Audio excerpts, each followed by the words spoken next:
தேவனுடைய நாமத்திற்கு சகல கனமகிமையும் துதியும் சோத்திரம் புகழும் உண்டாவதாக. இந்த நாளிலே உயிர்த்தெழுந்த இயேசுவின் வார்த்தை என்ற தலைப்பிலே உங்களோடு கூட தேவனுடைய வார்த்தைகளை பகிர்ந்து கொள்ளப் போகிறேன். இன்றைக்கு தேவனுடைய வார்த்தையினுடைய தலைப்பு உயிர்த்தெழுந்த இயேசுவின் வார்த்தைகள். ஒரு 7 காரியத்தை இன்னைக்கு சொல்ல போகிறேன். போன வாரம் ஒரு 7 காரியத்தை முத 7ஆம் தேதியில் சொன்னேன். அந்த 7ம் இந்த 7ம் சேர்த்தா 14 வருது. இன்றைக்கி 14ஆவது தேதி. இந்த 14ஆம் தேதியில் போன 7ஆம் தேதியில் 7 வார்த்தைகளும் இன்றைக்கு சொல்ல போகிற 7 வார்த்தைகளும் சேர்த்து 14ஆம் தேதி ஆகிய இன்றைய தினத்திலே உயிர்த்தெழுந்த இயேசுவின் வார்த்தைகள் என்ற தலைப்பிலே ஒரு 7 காரியங்களை உங்களுக்கு சொல்லி இந்த தேவ வார்த்தைகளை நம்ம நிறைவு செய்ய போகிறோம். முதலாவதாக லூக்கா 24ஆம் அதிகாரத்திலிருந்து தான் 7 வார்த்தைகளும் பேச போகிறோம். இந்த லூக்கா 24ஆம் அதிகாரத்தில் அந்த 7 வார்த்தைகளை இயேசு நிறையா வார்த்தைகளை சொல்லியிருக்காரு. ஆனால் 7 நம்ம செலக்ட் பண்ணி தொகுத்துருக்குறோம். அதில் முதலாவதாக சொல்ல வேண்டிய வார்த்தை லூக்கா 24 17ஆம் வசனத்தை படிங்க. அவர் அவர்களை நோக்கி, நீங்கள் துக்க முகமுள்ளவர்களாய் வழி நடந்து ஒருவருக்கொருவர் சொல்லிக் கொள்ளுகிற காரியங்கள் என்னவென்று கேட்டார். இயேசு கிறிஸ்து தம்முடைய சீடர்களை துக்க முகமா நீங்க ஏன் இருக்கீங்க, ஒருவருக்கொருவர் ஏன் இந்த மாதிரி புலம்பிக்கிட்டு பேசிக்கிட்டு ஒருவருக்கொருவர் முறுமுறுத்துக்கிட்டு இருக்கீங்களே ஏன் என்று முதலாவதாக இயேசு உயிர்த்தெழுந்த இயேசு பேசுகிறார். இயேசு மாம்சத்தில் இருந்த போதும் உயிர்த்தெழாத போது 3 வருஷம் சீசர்களோடு கூட பல காரியங்களை பேசியிருக்கார். ஆனால் உயிர்த்தெழுந்து 40 நாள் இந்த பூமியில் தரிசனம் கொடுத்துருக்கிறாரு. அந்த காலகட்டத்தில் அன்றைய தினமே அந்த எம்மா ஊருக்கு போகும்போது இந்த 2 சீடர்கள் ஒருவருக்கொருவர் பேசிக்கிட்டே போகிறாங்க. என்ன பேசிக்கிட்டு போகிறாங்கன்னா, ஒரு பெரிய தீர்க்கதரிசியாக இயேசுவை நம்பிக்கிட்டு இருந்தோம், சிலுவையில் அறைஞ்சு கொண்டுட்டாங்க, அவர் தான் ரட்சிப்பார்னு நினைச்சோம், செத்துட்டாரு, ராஜாவாயிருவார்னு நம்ம எல்லாரும் ஆசைப்பட்டுக்கிட்டு இருந்தோம், முடியல, இந்த மாதிரி போச்சே அப்படின்னு சொல்லி துக்க முகமாக பேசிக்கிட்டு துக்கத்தோடு போய்கிட்டு இருக்காங்க. தேவ பிள்ளைகளே, நம்ம வாழ்க்கையிலும் கூட துக்கங்கள் நமக்கு வரத்தான் செய்யும். நம்ம மனுஷன் தானே. துக்கமே இல்லை சந்தோஷமாக இருக்கானா பொய் சொல்கிறான்னு அர்த்தம். கர்த்தருக்குள் எப்பொழுதும் சந்தோஷமாக இருங்கன்னு சொல்கிறது அர்த்தம் என்ன அர்த்தம்னா, துக்கங்கள் நிறையா இருக்குன்னு அர்த்தம். நிறைய இருக்க போய் தான் பயப்படாதீங்க, பயப்படுறவனுக்கு தான் பயப்படாதீங்கன்னு சொல்ல முடியும். சந்தோஷம் இல்லாதவனுக்கு தான் சந்தோஷமாக இருங்கன்னு சொல்ல முடியும். அந்த மாதிரி எப்போதும் சந்தோஷமாக இருங்கன்னா எப்போதும் அவன் துக்கம் இருக்கக்கூடிய சூழ்நிலை உண்டாகுது உலகத்தில்.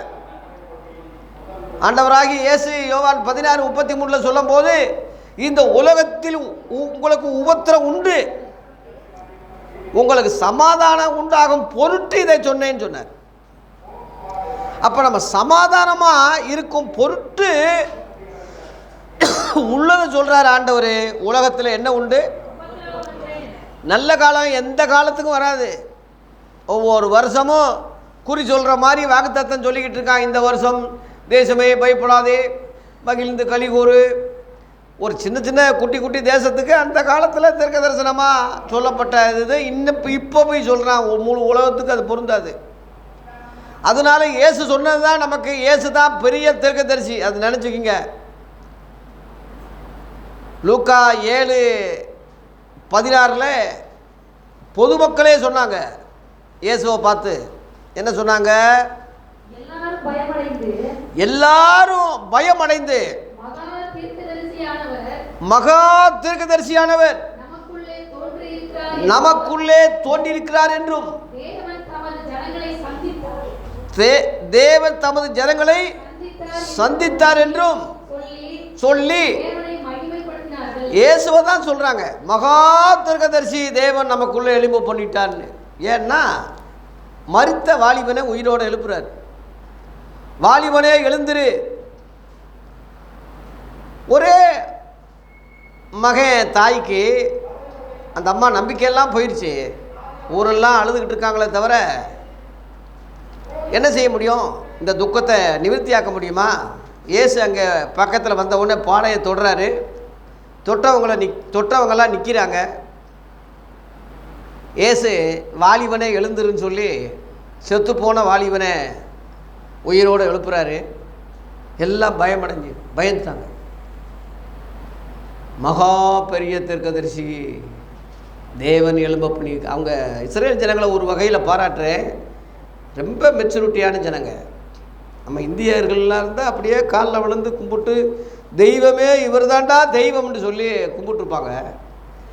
அவ்வளவு பெரிய அற்புதம் அங்கே நடந்தும் கூட தேவனைத்தான் மகிமைப்படுத்தினாங்க. இவரை ஒரு தீர்க்கதரிசி என்று தேவன் இவரை எழும்ப பண்ணினார் என்று அந்த புரிதலோடு அந்த நிலைமையில் கூட அவங்க உணர்ச்சி வசப்படாமல் தேவனைத்தான் மகிமைப்படுத்தக்கூடிய அளவில் ஒரு நல்ல மெச்சூரிட்டி உள்ள ஒரு ஜாதியாக இருந்தது அந்த யூதர்களை. அந்த வகையில் பாராட்டேன். அந்த வகையில் தான் தேவனும் அவங்கள மெச்சுக்கிட்டே இருந்தார். என் ஜனம் என் ஜனம் இஸ்ரவேலை நான் உன்னை எப்படி மறப்பேன், இஸ்ரவேல் என் ஜனம் சொல்லி ஆண்டவரும் அவங்கள ரொம்ப பாராட்டுறது காரணம் இந்த அறிவு எல்லாருக்கும் வராது.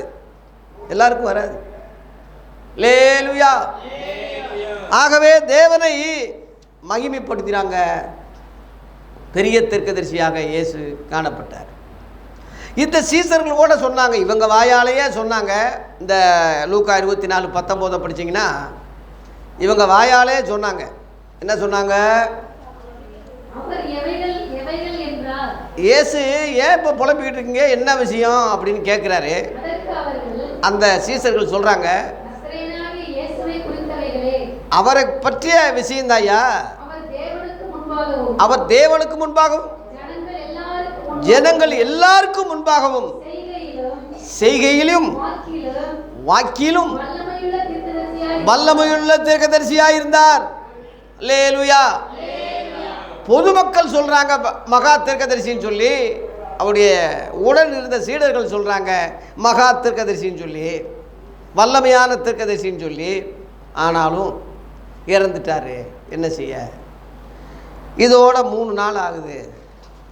நாங்கள் எப்படி துக்கம் இல்லாமல் இருக்க முடியும்? இதுக்கு பேர் தான் தேவனுக்கேற்ற துக்கம்னு அர்த்தம்.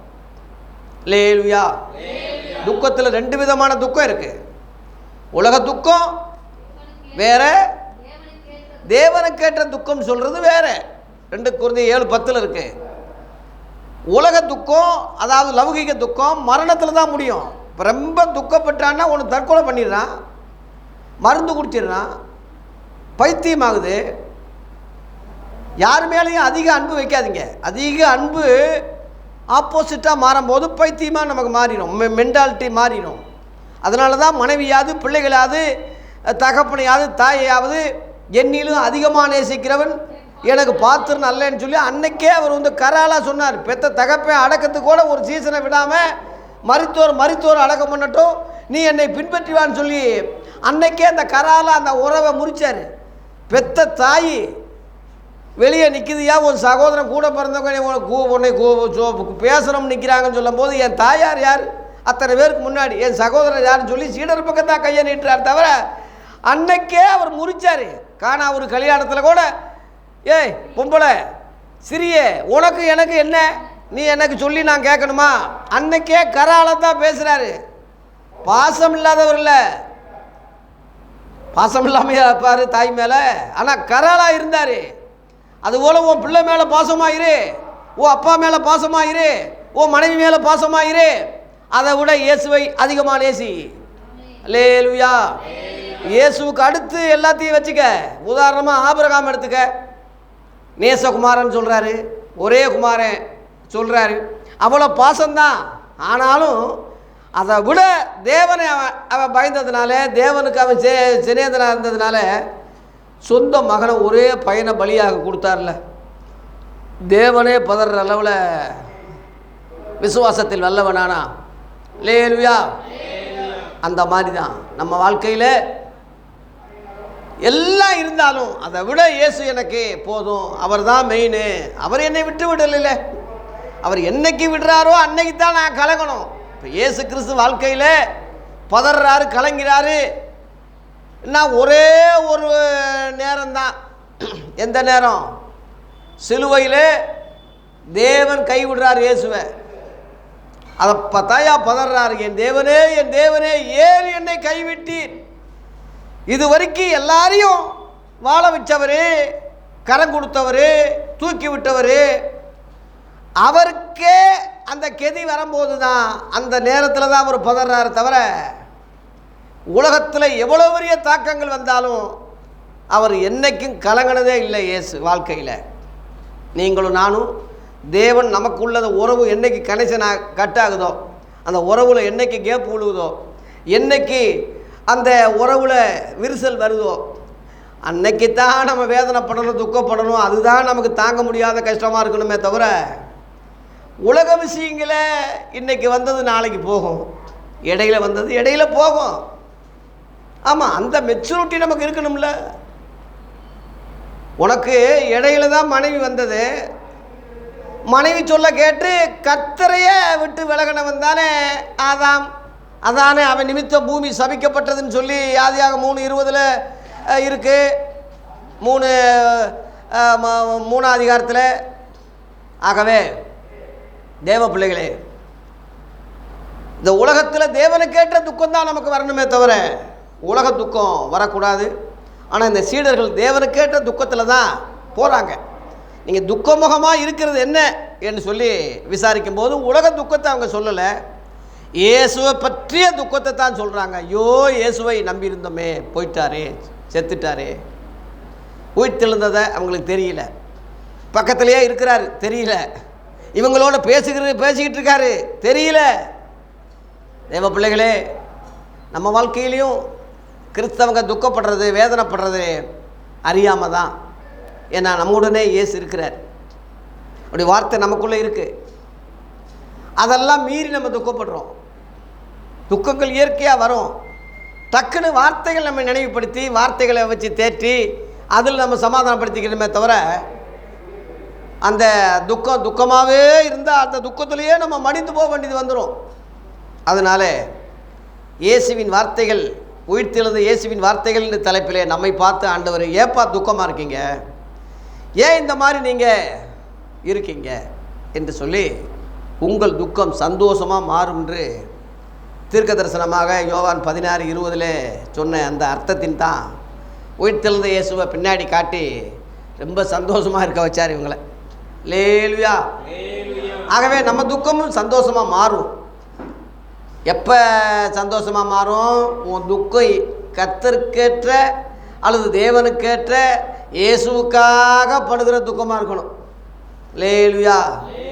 என் பிள்ளை ஆண்டவரை விட்டுட்டானே, கர்த்தரை விட்டுட்டானே, அந்த பிள்ளைக்காக அப்படி துக்கப்படலாம். உலக துக்கம் இருக்கக்கூடாது. உலக பிரகாரமாக, சரீர பிரகாரமாக உங்கள் பிள்ளைக்காக துக்கப்படாதீங்க. உங்கள் மனைவிக்காக, புருஷனுக்காக, குடும்பத்துக்காக உலக பிரகாரமாக துக்கப்படாதீங்க. கர்த்தருக்குள்ளே அவன் இல்லையே என்ற அந்த துக்கம் தான் உங்களுக்கு இருக்கணும்.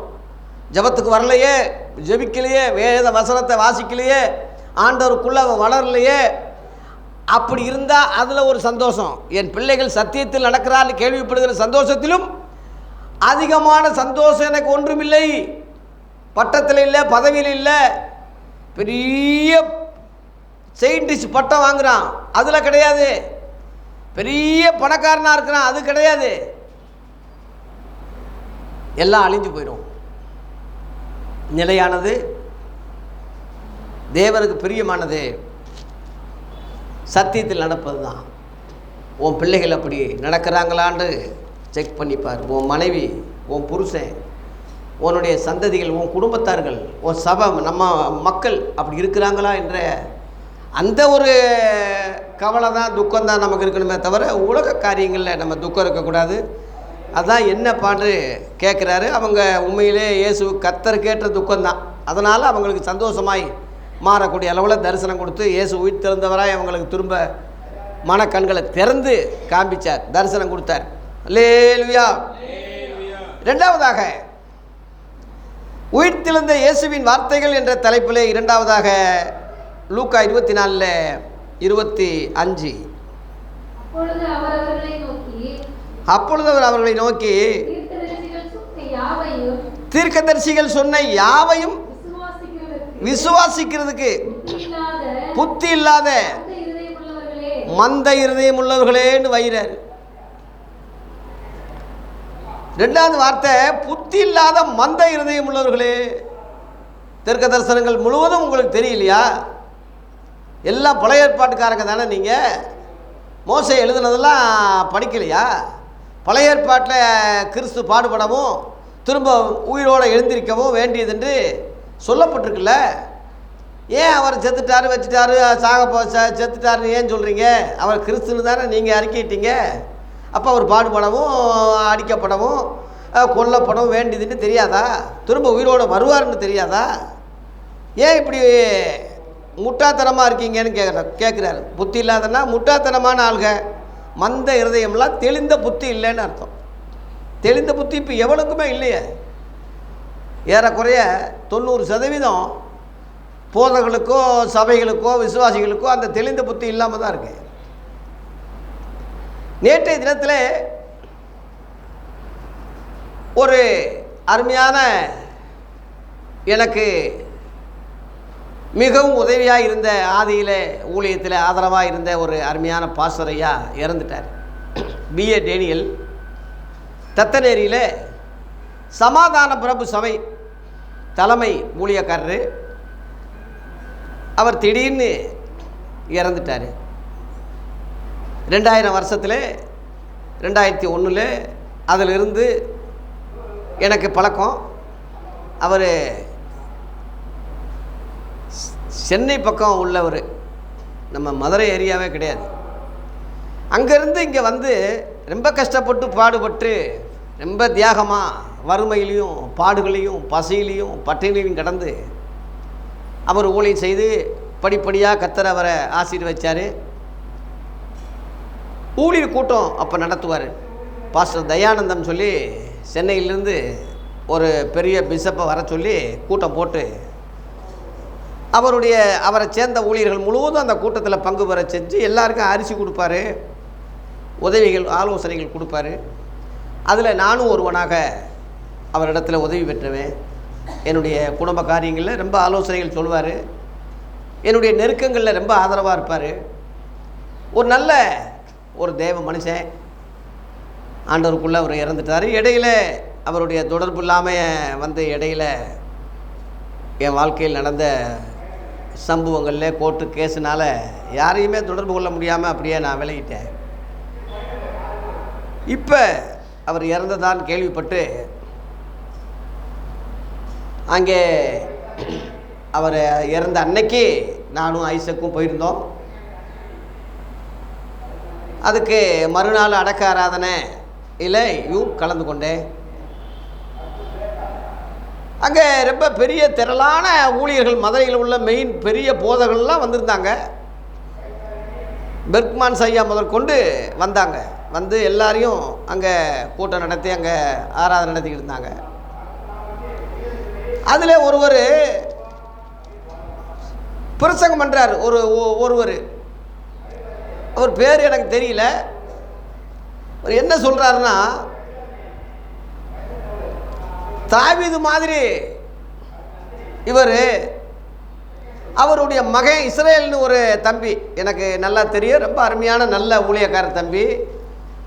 டானியல் ஐயா தன்னுடைய மகனை நல்ல ஊழியக்காரனாக வளர்த்து நல்ல மெச்சூரிட்டியாக ஒரு நல்ல ஒரு சபையை நடத்தக்கூடிய அளவில் உருவாக்கிட்டார். அதில் ஒரு பெரிய மகிழ்ச்சி. இந்த உலக பிரகாரமாக அவர் என்னென்ன ஆசைப்பட்டாரோ அதெல்லாம் கர்த்தர் இந்த பூமியிலேயே துன்பங்களோடு கூட நூறத்தனையான வீடுகள்னு சொன்ன மாதிரி இதே பூமியில் அவர் ஆசைப்பட்டாராம். அந்த பிள்ளைகள்லாம் சாட்சி சொன்னாங்க, காரெல்லாம் மேலே நிற்கணும், பெரிய சர்ச்சாக மாறணும், இந்த உலகத்தில் பெரிய அளவில் இருக்கணும், என் பிள்ளைகள்லாம் நல்லா இருக்கணும். அந்த மாதிரி பூமியில் அதை நிறைவேற்றிட்டார். அவங்க ஒரு அமெரிக்காவில் இருக்குது, இஸ்ரேல் மகன் பெரிய ஊழியக்காரனாக இருக்கா. அதே மாதிரி காரெல்லாம் மேலே நிற்கிற அளவில் இப்போ கட்டி இப்போ தான் சினிமா தியேட்டர் மாதிரி இருக்குன்னு போய் பார்த்தேன். அவர் என்ன போல் இந்த உலகத்தில் எல்லாம் நிறைவேறிடுச்சு. பிள்ளைகள்லாம் சாட்சி சொல்கிறாங்க. அது ரொம்ப ஆச்சரியமாக இருந்துச்சு. நான் அன்னைக்கு தான் அந்த கோயிலையே பார்க்குறேன். அதில் ஒரு பிரசங்கம் பண்ணுறாரு, தாவீதுக்காரில் நிச்சயமான கிருபைகளை உனக்கு அளிப்பேன்னு சொல்லி தாவீதுக்கு சொன்ன மாதிரி இந்த டானியல் பாஸ்டருக்கு கிருபைகளை கொடுத்துருக்காரு. இவ்வளவு வசதிகள் கொடுத்து இவ்வளவெல்லாம் கொடுத்து அதுக்கு அடுத்து சாலமோனுக்கு அந்த மகிமை விளக்கு இல்லாமல் இருக்கிறதில்ல, நான் அவருக்கு போய் சொல்ல மாட்டேன், அவர் மகனை அவர் ஸ்தானத்தில் வைப்பேன் அப்படின்னு சொன்ன மாதிரி சாலமோனை வச்ச மாதிரி இஸ்ரவேலை அவர் மகனை வச்சிருக்காரு. அந்த மகன் தேவாலயம் கட்டின மாதிரி இப்போ தேவாலயம் கட்டிட்டாங்க, டெடிகேட் பண்ணிட்டு பார்த்துட்டாருன்னு சொல்லி அந்த இணைச்சி ஒரு பிரசங்கம் பண்ணார். அது நான் யோசிச்சுக்கிட்டே இருந்தேன், என்னடா இது, கிறிஸ்தவ ஊழியர்களுக்கு கிறிஸ்தவை முன்மாதிரியாக அவரால் நியமிக்கப்பட்ட ஆதி அப்போஸ்தலர்களை வழிகாட்டியாக முன்மாதிரியாக சொல்லாமல் கிறிஸ்தவரே அல்லாத யூதரையும் இஸ்ரேலர்களையும் ஒப்பிட்டு சொல்கிறாரு. தாவீது என்ன கிறிஸ்தவனா? அந்த புரிதலே இல்லையே. அவன் ஒரு யூதன்.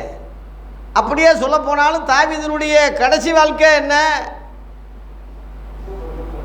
2 சாமுவேல் 7 அதிகாரத்தில் கிருபைகளை அழிப்பேன்னு சொன்னவர், அது அப்படியே நீ 11 அதிகாரத்துக்கு போ, நம்ம விபச்சாரம் பண்ணதையும் சொல்லு. 12 அதிகாரத்தில் விபச்சாரத்தில் பிறந்த பிள்ளைய கர்த்தர் அடித்தாரே அதை சொல்லு. அவன் புருஷனை அநியாயமாக கொண்டானே திட்டம் போட்டு அதை சொல்லு. சாகும்போது கூட அவன் பழி வாங்கி சாலமோனை கூப்பிட்டு இந்த மாதிரி ஒருத்தனை என்னைய ரொம்ப திட்டான் வஞ்சிட்டான், அவனை கடைசியில் சமாதானத்தோடு பூமியில் சாக விடாத அவனை வெட்டி கொன்றுறான்னு சொல்லி சாகும்போது கூட பழி வாங்குற குணத்தோடு சொல்லிட்டு செத்தானே அதை சொல்லு. சாலமோனை பெருசாக சொல்கிறாங்க. சாலமோன ஆலயம் இதை கட்டினான்னா இன்றைக்கி இருக்காடா அந்த ஆலயம்? இன்றைக்கி இருக்கா அந்த ஆலயம்? இடித்து நாசம் பண்ணிட்டாங்கல்ல. ஒரு சோறுக்கு புலம்புலின் சோறு பேர். சாலமோனுடைய கடைசி வாழ்க்கை என்ன? அது எவனா சொன்னானா? விக்கிராராதனையாக போயிட்டான், கோயிலை கட்டிட்டான், அந்நிய பொம்பளைகளை கட்டினா, 1000 பொம்பளைகளை கட்டி அழிஞ்சான் ஐயா, அதை சொல்லு. அப்போ அந்த அழிஞ்சு போகிற மோசமான ஒரு ஆளுகளை உதாரணமாக நல்ல ஊழியக்காரன் பிள்ளைய இணைச்சி சொல்கிறான்னா எவனுக்கு அந்த அறிவு இல்லையே? அங்கே உள்ள எல்லாரும் சிரிச்சுக்கிட்டு அல்லையா ஆமேன், ஒருத்தனுக்கும் அந்த புத்தி இல்லையே. எல்லாம் மந்த இருதயம் உள்ளவங்களாக தானே இருக்காங்க. நான் அந்த அர்த்தத்துக்கு தான் சொல்கிறேன். மந்த இருதயம்னா இதான் அர்த்தம். பழைய ஏற்பாட்டுக்கும் புதிய ஏற்பாட்டுக்கும் வித்தியாசம் தெரியல. இயேசுவின் அப்போஸ்தலரை சொல்லு. நீ அப்படி சொல்கிறவன் இயேசு கிறிஸ்துவின் அப்போஸ்தலர் தீமோத்தேயை சொல்லு, தீமோத்தேய மாதிரி இஸ்ரவேல் வரட்டும்னு சொல்லு. தானியேலுக்குள் எழும்பட்டும் ஒரு பெரிய ஐயா சொல்கிறார். தானியேலுக்குள் எழும்பட்டும் மதுரையில். எதுக்குடா எழும்பட்டும்? 3 வேளை ஜெபிக்கிறதுக்கா? புதிய ஏற்பாட்டின் உபதேசம் இடைவிடாமல் ஜெபம் பண்ணது தானே. தானியேலு 6:10 அவன் இஸ்ரேல் தேசத்தில் எருசலேமை பார்த்து ஜன்னலை திறந்து கும்பிட்டான். அப்படியா நம்ம கும்பிட முடியும்? உங்களை எல்லாம் அப்படியா வழி நடத்த முடியும்? எல்லாரும் எருசலேம் பார்த்து கும்பிடுங்க. எருசலேம் யுத்தம் நடந்துக்கிட்டு இருக்குது, இப்போ சண்டை நடந்துக்கிட்டு இருக்குது, நல்லா சண்டை விழுகட்டும், இன்னும் ஜனங்கள்லாம் ரொம்ப சாகட்டும்ல, அதை பார்த்து ஜெபிக்க சொல்லணும். இதான் அறிவு. அப்போஸ்தலர் உபதேசம் என்ன? மேலான எருசலேமே நாம் எல்லாருக்கும் தாயானவள். பூமியில் உள்ள எருசலேம் அடிமைப்பட்டிருக்கான்னு கலாத்தியர் பவுல் எழுதுறானே, அது உள்ளவங்களுக்கு புரியல, தெரியலையா? அதனால தானியேலை நமக்கு முன்மாதிரி. கடைசி கால ரகசியங்களை அறிய மனதாக இருக்கும்போது தானியேலை நீ போகலாம். தானியேல் 12 அதிகாரத்தில் நீ செய்ய வேண்டியது கடைசியில் உன் வீதத்துக்கு எந்திரிச்சு உன் கணக்குக்கு நீ வாடா, இந்த விஷயத்தை அறிகிறதுக்கு உனக்கு அடுத்ததில்லை, இது முடிவு காலத்துக்குரியதுன்னு சொல்லி அந்த புத்தகத்தை முத்திரை போடுன்னு சொல்லி அந்த முத்திரை இயேசு உடைச்சி வெளிப்படுத்துகிற விசேஷத்தில் தான் ரகசியங்களை யோவானுக்கு சொல்கிறாரே தவிர பழைய ஏற்பாட்டுக்காரனுக்கு ரகசியங்கள் தெரியல. தானியாட்கள் எழும்பிட்டோம்னா எத்தனை தானியல் எழும்பினாலும் இதான கதி, இதான ஊழியம். நீ எழுப்புதல் எப்படிடா உண்டாக்குவ? மதுரை பட்டணத்தில் எப்படி நீ மதுரை பட்டணம் எந்த பட்டணத்துலேயும் விளங்காமல் தான் போகும் இப்படி ஆளுக இருந்தா. ஏன்னா அறிவில்லை, புத்தி இல்லை, மந்த இருதயம் ஆண்டவர் வயிறாரு. மந்தானிகளே, இவ்வளவு நாள் பிரசங்கம் பண்ணிக்கிட்டு இருக்கீங்க, இவ்வளோ நாள் ஊழியம் செஞ்சுக்கிட்டு இருக்கீங்க, அப்படியே எங்கள் அப்பா அவன் பிரசங்கம் என்ன, அவன் பாட்டு என்ன. இஸ்ரேல் அந்த தம்பி ரொம்ப நல்ல பையன், எனக்கு தெரியும், நல்ல பையன். என் மகன் ஐசக்கு தெரியும், நல்ல சின்ன வயசில் நல்ல மெச்சூரிட்டி. ஒரு நல்ல ஊழியக்காரன் பையனை சாலமோன ஒப்பிட்டா. அவன் பொம்பளை பொறுக்கியில் கலந்து பொம்பளைகளை செத்த அவன் நோயில். அவனை போய் அவனோட போய் எப்படிடா ஒப்பிடலாம்? ஒரு நல்ல ஊழியக்காரனை தாவீதோட எப்படி ஒப்பிடலாம்? எவனுக்கு அந்த அறிவு இல்லையே. அந்த துக்க நிவர்த்தி கூட்டத்தில் அந்த இஸ்ரேல் பேசின பேச்சு என்னை ரொம்ப உருக்கிச்சு. 2 தடவை நன்றி பாட்டு பாடினார். அவங்க மகன் 2 தடவை நன்றின்னு சொன்னாங்க. ஒரு சாவுக்கு, ஒரு அப்பா இறந்ததுக்கு துக்கம் போலாம் தாங்கி அவ்வளோ துக்கங்கள் வேதனைகள்லாம் சகிச்சுக்கிட்டு தேவனை நன்றி சொல்லி பாடுறாங்கன்னா எப்படி அவங்க அப்பா அவங்கள வளர்த்துருக்கணும், எந்த அளவில் அவங்கள கிறிஸ்துவுக்குள்ளே பலப்படுத்தியிருக்கணும். ரொம்ப ஆச்சரியமாக இருக்குது.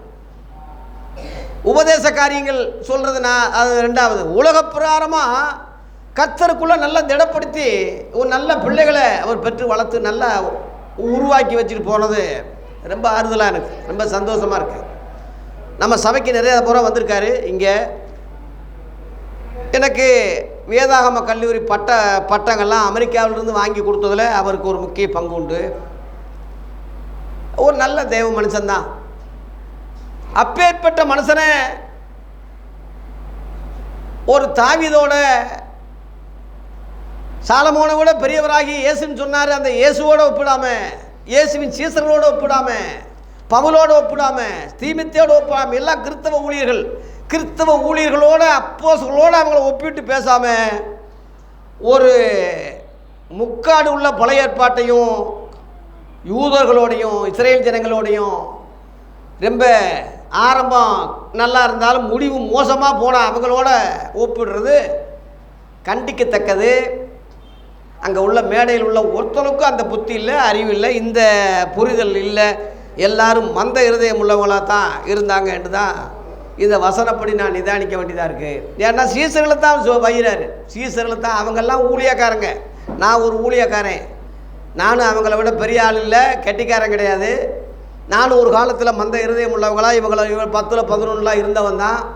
கர்த்தர் என் கண்களை திறந்ததுனால என் சகோதரர்களை நான் சொல்கிறேன், என் ஊழியர்களை, என் உடன் ஊழியர்களை, எனக்கு மூத்த ஊழியர்களை அன்பு கூர்ந்து சொல்கிறேன். மந்த இருதயம் உள்ளவர்களே மனம் திரும்புங்க, புத்தி இல்லாதவங்களே புத்தியாக வாங்கடான்னு சொல்லி அன்பு கூர்ந்து சொல்கிறேன். ஏசு இவங்களை மந்த இருதயம் புத்தி இல்லாதன்னு சொன்னாரே, அன்பு கூறாமையா? அன்பு கூர்ந்து தான் சொன்னார். அதனால் இயேசு குறையே சொல்ல மாட்டார், யாரையும் வைய மாட்டார், யாரையுமே திட்டமாட்டார். நாளையிலிருந்து என் வீடியோ பாரு. நாளைக்கு திங்கக்கிழமையிலிருந்து இயேசு கிறிஸ்துவின் மறுபக்கம் என்ற தலைப்பில் வீடியோ போட்டு பேசிக்கிட்டு பேச போகிறேன். நாளையிலிருந்து பாரு இயேசு எப்படிப்பட்டவர்னு. ஒரு முகத்தை தானே இனி மக்களுக்கு காட்டியிருக்க. இயேசு நல்லவர், வல்லவர், ஒரு கண்ணத்தில் இருந்தால் மறுகணம் திருப்பி காட்டுற. இயேசு அன்பானவர். இயேசு ரொம்ப ஒரு ஆளையும் குறை சொல்ல மாட்டார், குற்றம் சொல்ல மாட்டார். அது மாதிரி நாமளும் யாரையும் குறை சொல்லக்கூடாதுன்னு சொல்லி இப்படியே உன் சைடாகவே மக்களை ஏமாற்றி இப்படியே போட்டு வளர்த்துட்டாங்க. இயேசுவின் மறுபக்கம் என்று தலைப்பில் நாளையிலிருந்து பேசுகிறேன். தயவு செய்து நீங்கள் பார்த்து புரிஞ்சுக்கிங்க. அதில் ஒன்று தான் இது. என்னது? புத்தி இல்லாத மந்த இருதயம் உள்ளவர்களே. ஆகவே இந்த புது வருஷத்தில் தேவ பிள்ளைகளே, மந்தாடிகளாக இருக்காதீங்க. மந்தாடிகளை வருஷக்கணக்கில் பிரசங்கம் கேட்குறீங்களே, வித்தியாசம் தெரியல. பழைய ஏற்பாட்டுக்கும் புதிய ஏற்பாட்டுக்கும் அப்போஸ்தல உபதேசத்துக்கும் லேவி ஊழியத்துக்கும் அப்போஸ்தல ஊழியத்துக்கும் உள்ள வித்தியாசத்தை பிரித்து சொல்கிறேனே, எவனுக்கும் அது புரியல, அறியல. நீ எப்படிடா நீ வாழ்க்கையில் நல்லா இருப்ப? தெளிந்த புத்தி உனக்கு இருக்கணும். ஒரு கிணத்துல கலங்கின தண்ணியில் கீழே இருக்கிறதெல்லாம் தெரியாது, கலங்கிருச்சு அந்த தண்ணி. கலங்கின இருதயத்தில் ஒன்றும் உனக்கு விளங்காது, மந்தமாக தான் இருக்கும். தெளிந்த புத்தின்ட்டு ஏசு ஏன் சொன்னார்னா, தெளிந்த தண்ணியில் அந்த கிணத்துக்கு உள்ளே இருக்கிறதுல சாமான்லாம் தெரியும். கடகா இருக்கும், அங்கே ஒரு ஒரு ஒரு ஆணி கிடக்கும், அங்கே ஒரு மம்புட்டி கிடக்கும், அங்கே ஒரு குடம் கிடக்கும். அதில் தூர்வாரும் போது அதில் தெளிந்த தண்ணியாக இருந்தால் க்ளீனாக தெரியும். அந்த மாதிரி உன் இருதயம் தெளிந்த புத்தியாக இருந்தால் உன் உள்ளத்தில் என்னென்ன ஓடுது, என்னென்ன போகுது, என்னென்ன காரியம் இருக்குது உனக்கே தெரியும். ஒவ்வொன்றா நீ எடுத்து நீக்கி தூர்வாரி உன் இருதயத்தை சுத்தம் பண்ண உன்னாலேயே நீயே செய்யலாம். லேலுயா. எப்போ நம்ம ஊழியக்காரங்கிட்ட போகிறோம்னா நமக்கு மந்த இருதயமாக ஆயிடுச்சு தெரியல. குறிகாரங்கிட்ட போகிறது அதானே, சோசியக்காரங்கிட்ட போகிறது அதானே, மந்திரவாதிக்கிட்ட போகிறது அதானே, கோயிலாக எவனாவது குறி சொல்லுவானா ஜோதியம் சொல்லுவானான்னு போகிறது காரணம் அதானே. அந்த அடிப்படையில் கிறிஸ்தவே இந்துக்கள் அப்படி போடுறாங்க, கிறிஸ்தவே அப்படி போக முடியாது. அந்த இடத்துல ஒரு ஊழியக்காரனை வச்சுருக்கான். பாஸ்டர் நீங்கள் ஜெபம் பண்ணி ஆசீர்வதிங்க, தலையில் கையை வை. அவனே பாவம், அவனே கஷ்டமாக இருக்கான். வெளியில் சொன்னால் வெக்க கேடுறான்னு சொல்லி, ஏன்னா வருமானம் இருக்கணும்ல, அதுக்காக அவனுக்கு செட்டப் பண்ணிவிட்டு ஆண்டவர் ஆசீர்வதிப்பார், அப்படி செய்வார், இப்படி செய்வார். இப்போ தான் பேசினார். இப்போ நேற்று நைட்டு தான் என்கிட்ட பேசிக்கிட்டு இருந்தார் ஏசு. நான் தான் அதுக்கு ஏஜென்ட்னு சொல்லி இவனை ஏமாற்றி முற்றா பையனாச்சுல, ஏப்பா ஏமாற்றி இப்படித்தான் பிழைச்சிக்கிட்டு இருக்கான் இன்றைக்குள்ள கள்ளத்திற்கதரிசிகள் முழுவதும். ஆகவே தேவ ஊழியர்களே, விசுவாசி குடும்பங்களே, குறிப்பாக மெய்யான ஒளி தேவ சபையை, தெளிந்த புத்தியாக இருங்க, மந்த இருதயமாக இருக்காதீங்க, கரெக்டாக பேசுங்க. உன் குடும்பத்தில் ஒரு சேதமும் வராது. மனசனை பிரியப்படுத்தாதீங்க, கரெக்டாக பேசுங்க, கரெக்டாக வசனத்தை புரியுங்க. வசனம் இருபுறம் கருக்குள்ள பட்டயம். வாசிக்கிட்டு இருக்கும்போதே உங்களுக்கு கர்த்தர் பேசுவார், ஆவியானவர் பேசுவார். வாசிக்கிட்டு இருக்கும்போதே ஒருத்தன் கந்தகை மந்திரி வாசிக்கிட்டு இருக்கான், ஆவியானவர் அதை கவனிக்கிறாரு. அந்த ரதத்தை போய் சேர்த்துக்க, பிழிப்பு போ, இந்த படிச்சுக்கிட்டு இருக்கான், விளக்கம் கொடு. ஆவியானவர் பாருங்கள், பைபிளை படிக்கும்போது நம்மளை கவனிக்கிறார். லேலுயா. நீ படிக்கும்போது உன் இருதயங்களை அறிவார், ஆழங்களை அறிவார், ஆட்களை அனுப்புவார், ஊழியர்களை அனுப்புவார், பிழிப்பு அனுப்புவார், சத்தியங்களை சொல்ல வைப்பார், ஞானஸ்தானம் கொடுக்க வைப்பார், அவனை சந்தோஷமாக போக வைப்பார். லேலுயா. குழப்பத்தில் வந்தவன் சந்தோஷமாக போனான் இருக்கு ஞானஸ்தானம் பெற்று. அதுபோல் உன் குழப்பம் நீங்கிரும், உன் சந்தேகம் நீங்கிரும், உன் மந்த புத்தி நீங்கிரும். எப்போ? இயேசுவின் வார்த்தைகளை நீ கேட்கும்போது, வித்தியாசங்களை புரிந்து கொள்ளும் போது. உயிர்த்தெழுந்த இயேசுவை பார், செத்துப்போன இயேசுவை பார்க்காத, உயிர்த்தெழுந்த இயேசுவை பார், அவர் வார்த்தைகளை பார். லேலுயா. மூன்றாவதாக லூக்கா 24:38 இயேசு அவர்களை நோக்கி, ஏன் கலங்கிட்டு இருக்கீங்க? உங்க இருதயங்களில் சந்தேகம் ஏண்டா எழும்புதுன்னு சொல்றார். உயிர்த்தெழுந்து நிற்கிறாரு, நின்று ஒரு ஆவியை காங்கிற மாதிரி நினைக்கிறாங்க. ஒரு ஆவி வந்து நிற்குதோ, வெள்ளையா நிற்கிறாரு, பேசுறாரு. உயிர்த்தெழுவேன்னு முதலே சொன்னனே, ஏண்டா எத்தனை நாள் சொல்லியிருக்கேன், எவ்வளோ பிரசங்கம் பண்ணியிருக்கேன், தெரியல உங்களுக்கு? உயிர்த்தெழுந்துட்டாருன்னு அப்படியே உயிர்த்தெழுந்து நிற்கிறது அப்படியே நம்பாமல் ஏன் சந்தேகப்படுறீங்க என்னைய? பாருங்க, சந்தேகப்படுறாங்கன்னு தெரியுது, வந்து கேட்குறாரு பாருங்க. அன்பு தான். நீ சந்தேகப்படுற, ஆனாலும் உன்னை விட்டு விலக மாட்டார், உங்ககிட்ட தான் தேடி வருவார். ஏன்னா அவருடைய சீடன் நீ. சீடனுக்கு தான் அப்புறம் கிறிஸ்தவங்கன்னு பேர் வந்தது. நீ ஒரு கிறிஸ்தவன், உன்னை தேடி வர்றார் இயேசு. நீ சந்தேகப்படலாம், நீ மூளை குழம்பலாம், உன்னை கைவிட மாட்டார், பயப்பட. உங்ககிட்ட தான் உன்னை தான் தேடி வர்றார் இயேசு. லேலுயா. நீங்கள் குழப்பத்தில் இருக்கிறியா, சந்தேகத்தில் இருக்கிறியா, உன்னை தான் இயேசு இந்த வார்த்தையின் மூலமாய் தேடுகிறார். அதனால் சந்தேகம் வரலாம், சந்தேகமே வாழ்க்கையாக இருக்கக்கூடாது. சந்தேகப்படுறது மனுஷன், அது ஒரு எத்தனையோ குணங்களில் அது ஒரு குணம். ஆனால் அதுவே வாழ்க்கையாக இருந்தால் மென்டல் ஆகிட்டான்னு அர்த்தம், சைக்கோ மாதிரி அவன் ஆயிட்டான்னு அர்த்தம். அதனால் எத்தனையோ குணங்களில் அது ஒரு குணம்தான், ஆனால் அதுவே வாழ்க்கையாக மாறக்கூடாது. சந்தேகங்கள் எழும்புது என்ன? தோமாவே ஏன் சந்தேகப்படுற? அவிசுவாசியா ஏன்டா இருக்கிற? என் விழாவை பார், என் கைகளை பார் என்று சொல்லி அவன் அவிசுவாசத்தை போக்கினார். அவன் சந்தேகத்தை மாற்றினார். சந்தேகம் அவிசுவாசம் சொல்லி விட்டுட்டு போயிடல இயேசு. பேதுரு ஒரு முறை கடலில் நடந்து கொஞ்ச நேரம் வந்தாலும் திரும்ப அவிசுவாசத்தில் மூழ்கிறான். நீ அவிசுவாசத்தில் மூழ்கிற, அப்படியே போடான்னு சொல்லி இயேசு கை விடாமல் கையை பிடிக்கிறார். அவிசுவாசியே ஏன் சந்தேகப்பட்டாயின்னு சொல்லி தூக்கித்தான் விடுறாரு தவிர அப்படியே மூழ்கடிக்கலை. காரணம், இயேசு எந்த நிலைமையில் நம்மை நேசிக்கிறார், எந்த சூழ்நிலையில் நம்மை நேசிக்கிறார். நம்ம பரிசுத்தமாக இருந்தால் தான் ஆசீர்வதிப்பார், நம்ம நல்லவங்களாக இருந்தால் தான் நம்மளோட பேசுவார், இல்லாட்டா வரவே மாட்டார் அப்படி நினைக்காதீங்க. நீ எப்பேற்பட்ட நிலைமையிலையும் எப்பேற்பட்ட சூழ்நிலையிலையும் உன்னை தேடி வர்றாரு, உங்ககிட்ட பேசுகிறாரு, உன் சந்தேகத்தை போக்குறாரு, உன் குழப்பத்தை நீக்கிறாரு. உங்கள் இருதயம் கலங்காமலும் பயப்படாமலும் இருப்பதாக என்று சொல்லி யோவான் 14 அந்த அர்த்தத்துக்கு தான் சொன்னார். நம்ம பயப்படுறது உண்டு, கலங்கிறது உண்டு. கலங்காதீங்க, பயப்படாதீங்க. ஏன் சந்தேகப்படுறீங்க? நான் தான் நிற்கிறேன்ல, உங்களுக்கு முன்னாடி நிற்கிறேன்ல. இந்த 2024 இந்த லூக்கா 24 மறந்துடாதீங்க. இந்த லூக்கா 24 அதிகாரம் 2024 நினச்சிக்கோங்க. சில ஆளுங்க வருஷம் போடும்போது இன்றைக்கி 14/1/24 போடுவாங்க. அந்த 2000 போட மாட்டாங்க, 24 போட்டுருவாங்க. ஏன்னா 24 வருஷம், அந்த 2000 வந்து அது போடணும்னு அவசியம் இல்லை. அதுபோல் இந்த லூக்கா 24 இந்த 24 வருஷத்தை கணக்கு பண்ணிக்கிங்க. உன்னுடனே இயேசு இருக்கிறார், உன்னுடனே பேசுகிறார், உன் சந்தேகங்களை போக்குறார், உனக்கு தெளிந்த புத்தியை கொடுக்கிறார், மந்த இருதயத்தை மாற்றுகிறார், உன் குழப்பத்தை நீக்குகிறார். இந்த வருஷத்தில் தெளிவான ஒரு ஜீவ தண்ணீரை, தெளிவான நிலைமை இந்த வருஷத்திலே நீ அடைஞ்சிருவ. அல்லேலூயா. நாலாவதாக உயிர்த்தெழுந்த இயேசுவின் வார்த்தைகள் என்ற தலைப்பிலே நான்காவதாக லூக்கா 24:41. அவர்கள் இன்னும் விசுவாசியாமல் ஆச்சரியப்படுகையில் ருசிக்கிறதற்கு ஏதாவது இங்கே உண்டா என்று அவரிடத்திலே இயேசு கேட்கிறார். அவங்களுக்கு சந்தோஷம்தான், இயேசு தான் பேசுகிறாரு, உயிர் தெளிந்துட்டாரு, மகிழ்ச்சி தான். ஆனால் முழு சந்தேகம் இன்னும் நீரில். காலையில் ஆனாலும் ஏன் நமக்கு சூரியன் வராமல் இருக்கு? குளிர், பனி மூடி இருக்கு, பனி மூட்டம் மூடி இருக்கு. சென்னையில் எத்தனையோ விமானங்கள் வந்து இறங்க முடியலையா, ரொம்ப புகையாக இருக்கான்.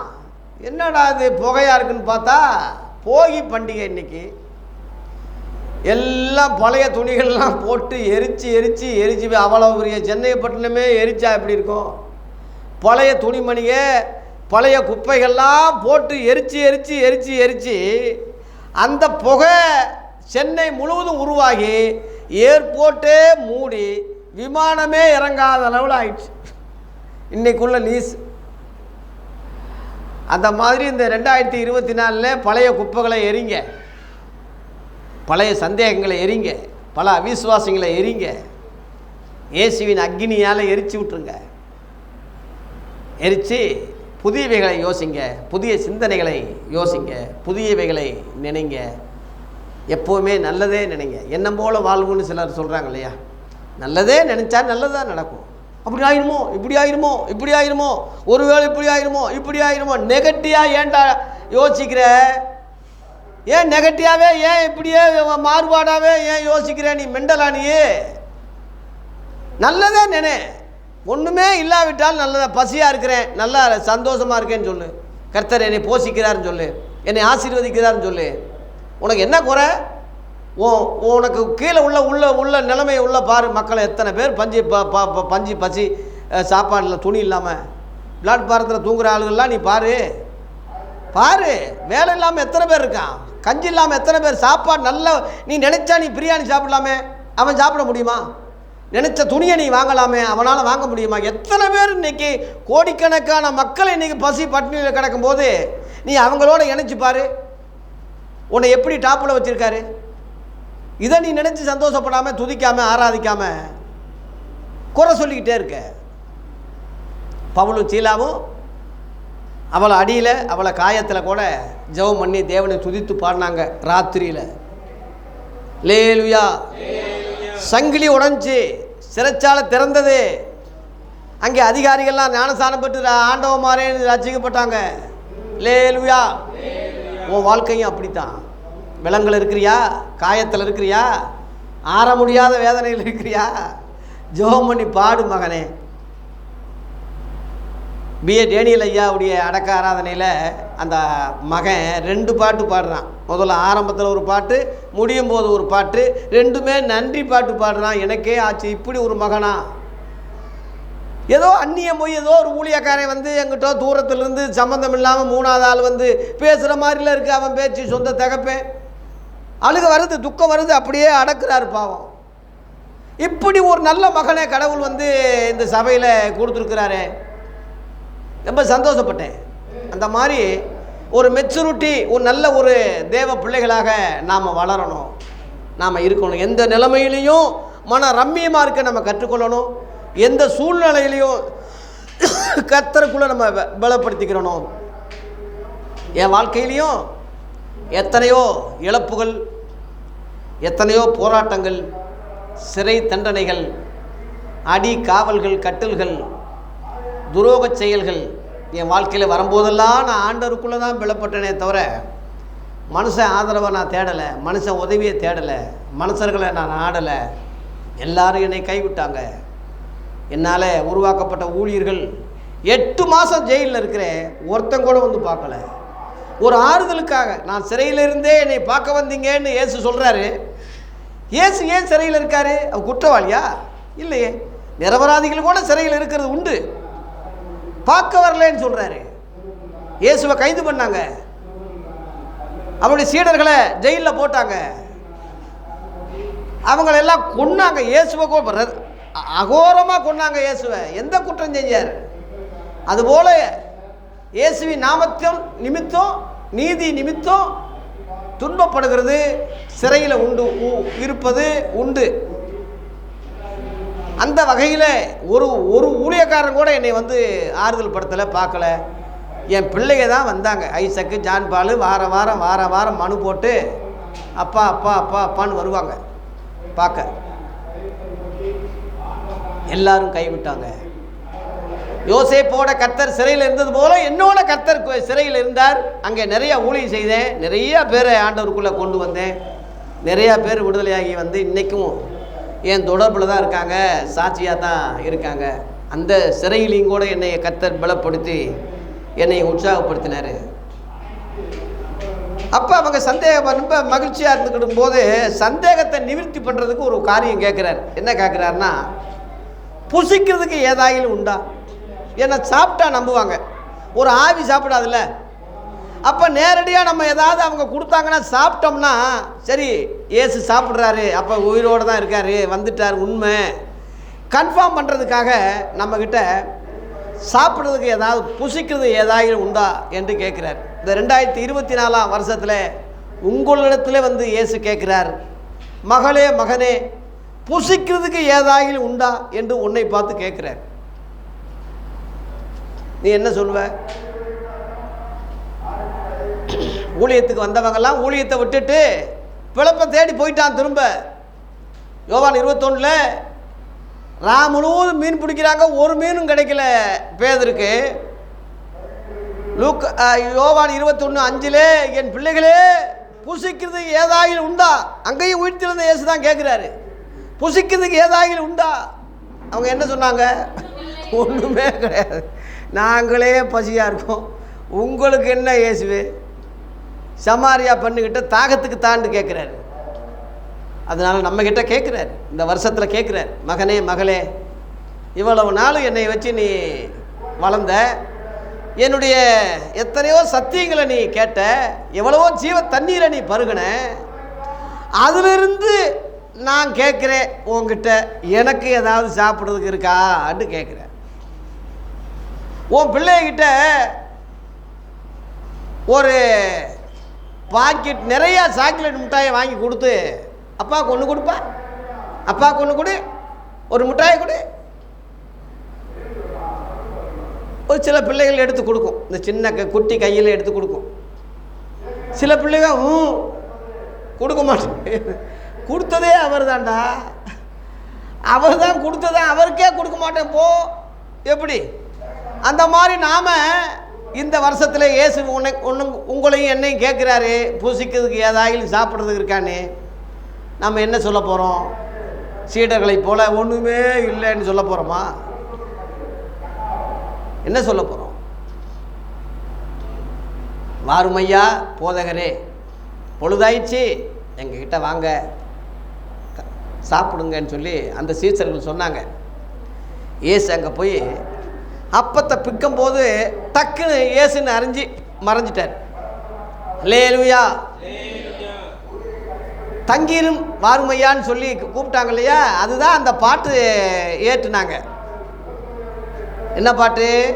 வாருமையா போதகரே, வந்தேமிடம் தங்கீரும், ஒளிமங்கி இருளாச்சே, உத்தமனே வாருமையா. அப்படியே அந்த பாட்டை, அப்படியே அந்த நிகழ்ச்சியை பாட்டாவே எழுதிட்டான் பாருங்க கீர்த்தனையில். அன்னைக்குள்ள பரிசுத்தவான்களுடைய லிஸ்ட்டே வேறு. வேதநாயகி சாஸ்திரியாரெல்லாம் இன்னைக்கு காலத்தில் நம்ம வாழ்கிறோம்னா நமக்கு ஒரு பெரிய மகிழ்ச்சியான ஒரு காரியம். சாரால் நவரோஜ் அம்மா, வைலட்டு ஆரோன் அம்மா, கிறிஸ்தவங்களுக்கு கிடைச்ச பொக்கிஷம், பொக்கிஷம், பொக்கிஷம். ஆகவே தேவ பிள்ளைகளே, இயேசுக்கு சாப்பாடு கொடுங்க. லூக்கா வெளிப்படுத்தல் 3:20 இதோ வாசப்படி இருந்து கதவை தட்டுகிறேன், ஒருவன் என் சத்தத்தை கேட்டு கதவை திறந்தா அவனுக்குள்ள பிரவேசித்து நான் என்ன செய்வேன்? அவனோட நான் சாப்பிடுவேன், அவனும் என்னோட சாப்பிடுவான். அல்லேலூயா. என்னை விசுவாசிக்கிற உள்ளத்திலிருந்து ஜீவ நதிகள் ஓடும்னு சொல்றாரு. என்னை புசிக்கிறவன் என்னாலே பிழைப்பான்னு சொல்றாரு. ஆகவே நீங்க அவருடைய அப்பத்தை புசித்து அவர் பானத்தை, அவர் ரத்தத்தை பானம் பண்ணதுனால அந்த பானத்தையே என்கிட்டையும் கொஞ்சம் என்னை பகிர்ந்து ஷேர் பண்ணிக்கப்பா, நானும் பசியாக இருக்கேன். ஏன்னா உனக்கு நம்பிக்கை நிவர்த்தி பண்ணுறதுக்காகத்தான் கேட்குறேனே தவிர வழி இல்லாமல் நான் கேட்கல. நேசரே வாரும், வந்து என் தோட்டத்துக்கு வந்து நல்ல கனிகளை புசிப்பாராகன்னு சொல்லி உன்னத பாட்டில் போட்டிருக்கு. அதுபோல் பசியோடு அத்தி மரத்தை தேடி வந்தார். கனி ஏதாவது இருக்கா? ரொம்ப பசியாக வர்றார். அது மாதிரி உன்னை தேடி வர்றார். நீ இலைகளை காட்டி அப்படியே ஜூ பண்ணுறியா, இல்லை உண்மையிலே கனி கொடுக்க போறியா? அல்லேலூயா. கனி கொடுங்கன்னு ஒரு ஊரில் பேசினேன் ஆரம்பத்தில், ஒரு கிராம ஊரில். கனி கொடுக்குற பிள்ளைகளாக மாறுங்க, மிகுந்த கனிகளை கொடுக்கறதுனால இப்போ தான் சந்தோஷப்படுவார்னு சொல்லி ஆரம்பத்தில் நான் சின்ன பையனாக ஒரு 17-18 வயசில் நான் மிஷினரி ஊழியத்துக்கு போகும்போது ஒரு கிராம சபையில் நான் பேசினேன். நிஜமாகவே தட்டு நிறையா பழத்தை கொண்டு வந்தாங்க. அடுத்த வாரம் ஆப்பிள் பழம், ஆரஞ்சு பழம், கொய்யா பழம், முந்திரி பழம், தட்டு நிறையா கொண்டு வந்து வச்சாங்க. ஏதோ நிகழ்ச்சி, ஏதோ விசேஷம் நடக்க போகுதுன்னு நினச்சிக்கிட்டு இருந்தா அந்த ஐயா, எங்கள் சபையில் நிறையா ஊழியர்கள் வந்தாங்க, இது வரைக்கும் யாரும் கனி கொடுங்கன்னு கேட்கல. ஐயா அவர்கள் கனி கொடுங்கன்னு கேட்டதுனால நாங்கள் வீடு வீடாக வசூல் பண்ணி இந்த கனிகளை வாங்கிட்டு வந்திருக்கிறோம். இவர் ஐயா வாங்கி கொண்டு போகும்படி கேட்டுக்கொள்கிறேன்னு சிரிக்காமல் சொல்கிறாரு. யாரும்